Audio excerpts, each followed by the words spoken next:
Assalamualaikum warahmatullahi wabarakatuh. Apa kabar Anda hebat semua? Semoga hari ini tetap dalam keadaan semangat ya. Namun sebelum kita belajar, marilah kita berdoa semoga apa yang kita pelajari hari ini dapat lebih mudah kita pahami. Untuk itu mari kita berdoa. Berdoa dimulai.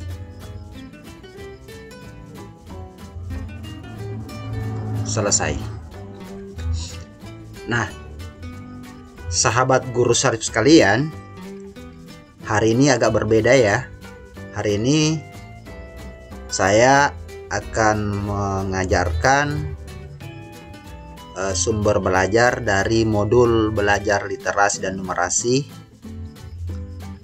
Namun tetap pada urutan subtema yang pernah saya bagikan sebelumnya, di mana tema kali ini adalah sistem tubuh makhluk hidup, subtema sistem peredaran darah dan reproduksi, hari kedua. Nah, adapun tujuan pembelajaran yang akan kita capai pada hari ini adalah, setelah menyimak materi, Ananda sekalian diharapkan mampu untuk mengenali dan memahami ciri-ciri perkembangbiakan hewan dan tumbuhan dengan tepat. Atau dalam penjelasan materi tadi nanti di sini adalah membandingkan perkembangbiakan hewan dan tumbuhan. Ini untuk tujuan pembelajaran di bidang literasi. Nah, untuk numerasi, adapun tujuan pembelajaran kita hari ini adalah Ananda hebat semua diharapkan mampu untuk menentukan median atau nilai tengah dari sebuah data dengan tepat.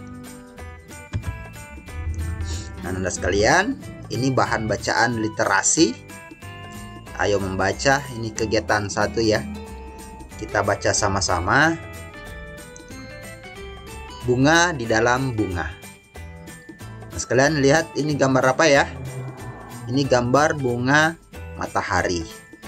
Ini disebut bunga di dalam bunga. Yuk kita simak bacaan berikut ini. Bila dibandingkan dengan binatang, cara perkembangbiakan tanaman jauh lebih rumit dan beragam. Tanaman dapat berkembang biak secara kawin maupun tidak kawin. Jika perkawinan binatang hanya melibatkan pejantan dan betina, beberapa jenis tanaman melibatkan bantuan pihak lain untuk melakukan perkawinan. Contohnya adalah bunga matahari. Anda sekalian sering lihat bunga matahari kan? Proses perkawinan bunga matahari dibantu oleh lebah. Proses perkawinan pada tumbuhan yang dibantu oleh serangga disebut entomogami. Seperti bunga lain yang memerlukan bantuan serangga untuk kawin. Bunga matahari memiliki warna yang mencolok dan mengandung nektar. Ini nektar berupa madu ya, yang disukai oleh serangga, yang merupakan makanan serangga. Bunga matahari adalah bunga yang unik. Ia tumbuh menghadap ke arah sinar matahari. Orang menganggap bunga ini indah karena warnanya yang cantik. Nah, tahukah kamu bunga matahari disebut dengan bunga di dalam bunga? Hal ini disebabkan karena bunga matahari sebenarnya terdiri dari 2 bunga, yaitu bunga tabung dan bunga tepi. Anda sekalian silahkan perhatikan gambar ini. Ini gambar bunga matahari lengkap ya. Ini namanya bunga tabung. Yang di tengah ini ya, tempat biji-bijinya itu, ini namanya bunga tabung. Dan di pinggirnya ini yang berwarna kuning ini yang dikatakan sebagai bunga tepi. Nah, bunga tabung ini di dalam ini mempunyai struktur seperti ini. Ada serbuk sari, ada kepala putih, kepala sari, ada kelopak, ada bakal biji, dan ada ruang bakal biji. Ya. Nah, Bunga tabung adalah yang di tengah ya. Bunga tabung adalah bagian bunga berwarna coklat yang bentuknya seperti tabung. Coba Anda perhatikan. Jumlah bunga tabung pada satu kuntum bunga matahari adalah sekitar 2000 helai. Bunga inilah yang mengalami proses perkawinan. Bunga tepi yang di pinggir ini ya, yang warna kuning, atau bunga lidah adalah bunga yang terletak di bagian luar dengan kelopak berukuran besar dan berwarna kuning terang. Ada puluhan bunga tepi pada satu kuntum bunga matahari. Ayo anak sekalian, mengapa bunga tepi ini berwarna kuning atau mencolok? Ada yang tahu? Ini tujuannya untuk menarik serangga lain. Untuk apa? Serangga ini kan mencari nektar, madu sebagai makanannya. Sementara bunga ini, bunga matahari ini terbantu oleh lebah ini untuk proses penyerbukannya. Jadi saling menguntungkan ya. Bagaimana cara lebah membantu perkawinan bunga matahari? Jadi serbuk sari menempel pada kaki lebah pada saat mereka menghisap nektar. Jadi serbuk sarinya menempel pada kaki-kaki lebah ini. Lalu lebah itu terbang mencari bunga matahari yang lain. Nah, pada saat hinggap, serbuk sari itu menempel pada bunga lain, sehingga terjadilah yang namanya penyerbukan. Jadi itulah antara hubungan lebah dengan bunga matahari, saling menguntungkan ya anak sekalian. Nah, di sini ada dua tahap yang terjadi pada perkawinan tanaman, yaitu penyerbukan, itu tadi ya, proses lebah berpindah dari bunga matahari satu dengan yang lain, penyerbukan dan pembuahan. Proses penyerbukan terjadi ketika lebah memindahkan serbuk sari dari satu bunga ke bunga yang lain. Sementara proses pembuahan terjadi ketika serbuk sari menempel di kepala putik. Di dalam ruang bakal biji, hasil pembuahan itu tersebut akan tumbuh menjadi bakal biji. Ayo anak sekalian, apakah kamu tertarik menanam bunga matahari? Nah, di sini ada catatan penting yang Kak Sari berikan untuk Anda sekalian. Silahkan dipahami ya, silahkan disimak baik-baik. Ada dua kata kunci di sini. Yang pertama adalah fakta. Fakta itu adalah sesuatu yang benar-benar terjadi atau merupakan kenyataan. Jadi fakta itu benar-benar terjadi, ya, bukan hoaks, bukan omongan semata. Jadi fakta itu memang benar-benar terjadi, aktualitas. Sedangkan opini itu artinya pendapat atau pikiran seseorang yang belum tentu terjadi. Ya, jadi itulah perbedaan antara fakta dan opini. Kalau fakta betul-betul terjadi, sedangkan opini itu cuma pendapat seseorang. Nah, Anda sekalian, coba baca kembali teks yang Kak Sarip tadi bacakan. Ya, coba dibaca, dipahami. Nah, tantangan Anda hari ini, mari kita berlatih. Anda sekalian menentukan apakah kalimat-kalimat ini termasuk fakta atau opini. Tulis seperti ini ya. Anda sekalian bisa memberi centang. Tanaman dapat berkembang biak secara kawin maupun tidak kawin. Apakah ini fakta atau opini? Kak Sarip contohkan ya, ini termasuk fakta. Jadi benar-benar terjadi. Jadi Anda sekalian silahkan centang di kolom fakta. Ya. Nah, tugas Anda sekalian silahkan lanjutkan pertanyaan nomor 2 sampai nomor 6. Ada puluhan bunga tepi pada satu kuntung bunga matahari. Fakta atau opini? Bunga matahari adalah bunga yang unik. Fakta atau opini? Nektar adalah makanan serangga. Apakah fakta atau opini? Proses penyerbukan pada bunga matahari terjadi ketika lebah memindahkan serbuk sari dari satu bunga ke bunga yang lain. Fakta atau opini? Orang yang menganggap bunga ini indah karena warnanya yang cantik. Fakta atau opini? Ya, semangat ya Ananda sekalian. Selanjutnya Ananda sekalian berlatih menyusun kata acak seperti berikut ini. Kak Syarif akan memberikan contoh. Di sini ada kata perkawinan, matahari, oleh, dibantu, bunga, proses, lebah. Nah, perhatikan Ananda ya, perhatikan.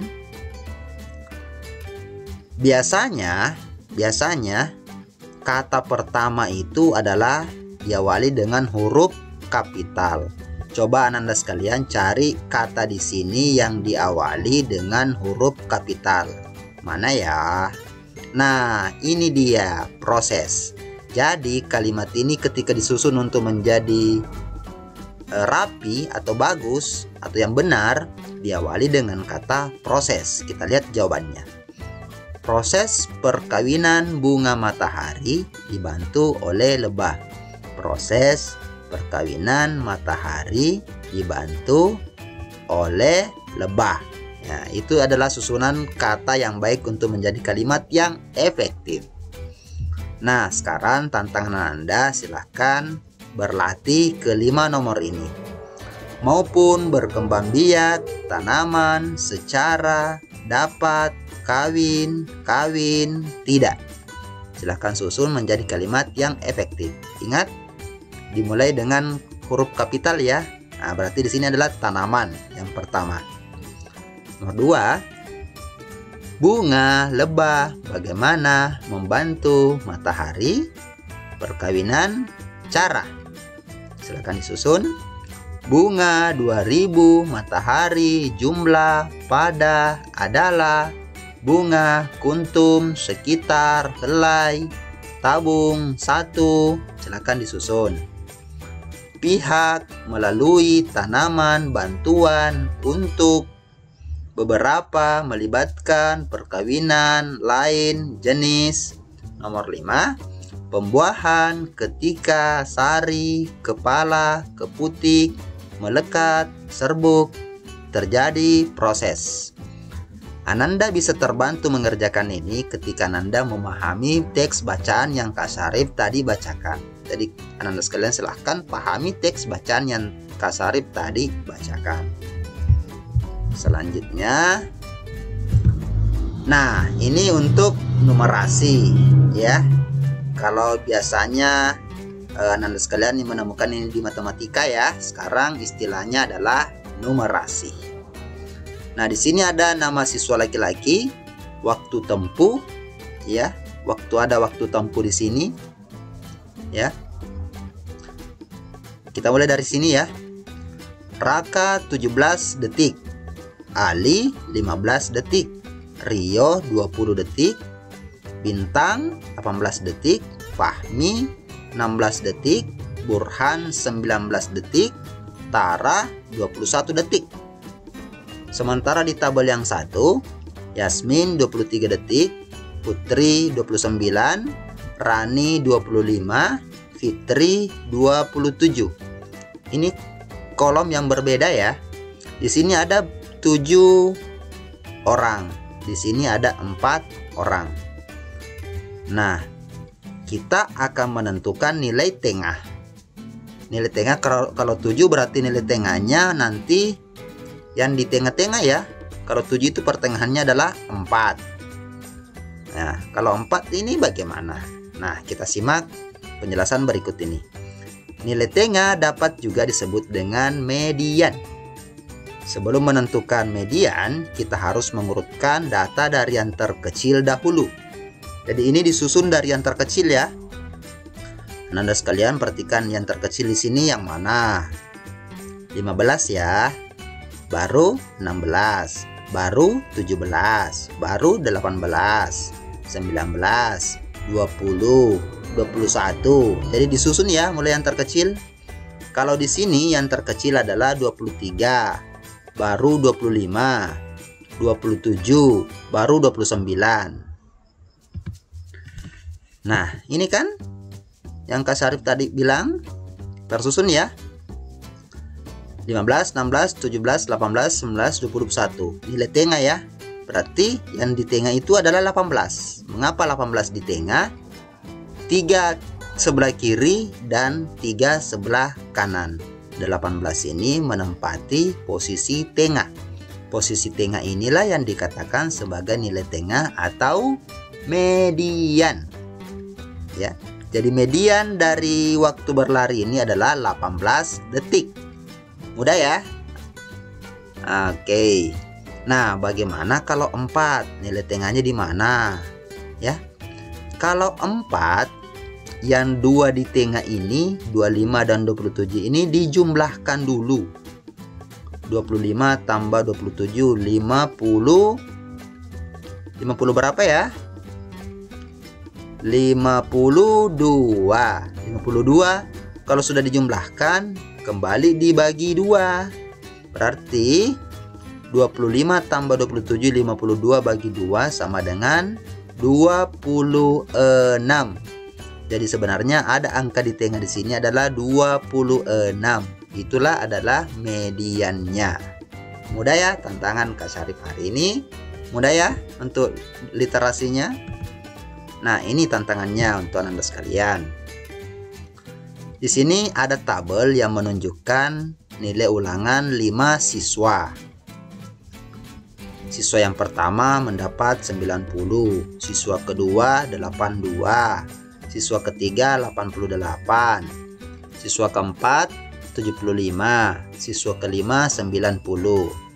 Anda sekalian, carilah median data dari ulangan tersebut. Di sini ada 5 siswa ya, berarti nanti yang urutan ketiga. Tapi setelah diurutkan dari yang terkecil hingga yang terbesar. Yang mana yang terkecil? Ayo. 75. Silahkan dilanjutkan sesuai dengan urutannya dari yang terkecil hingga yang terbesar. Nah, di sini ada data lamanya latihan yang dilakukan atlet selama 6 hari. Hari pertama 80 menit, hari kedua 90 menit, hari ketiga 100 menit, hari keempat 70 menit, hari kelima 60 menit, hari keenam 85 menit. Silahkan diurutkan dulu mulai yang terkecil. Terus yang 2 di tengah nanti itu dijumlahkan dulu, baru dibagi 2. Mudah ya tantangan Kak Syarif hari ini. Semoga Anda sekalian mampu memahami materi dari Kak Syarif hari ini. Ya. Jadi inilah isi dari modul literasi numerasi yang Kak Syarif bisa sampaikan pada hari ini. Semoga Anda sekalian mampu memahami dengan baik. Akhir kata, wabillahi taufiq wal hidayah. Wassalamualaikum warahmatullahi wabarakatuh. Salam anak hebat semua, tetap semangat.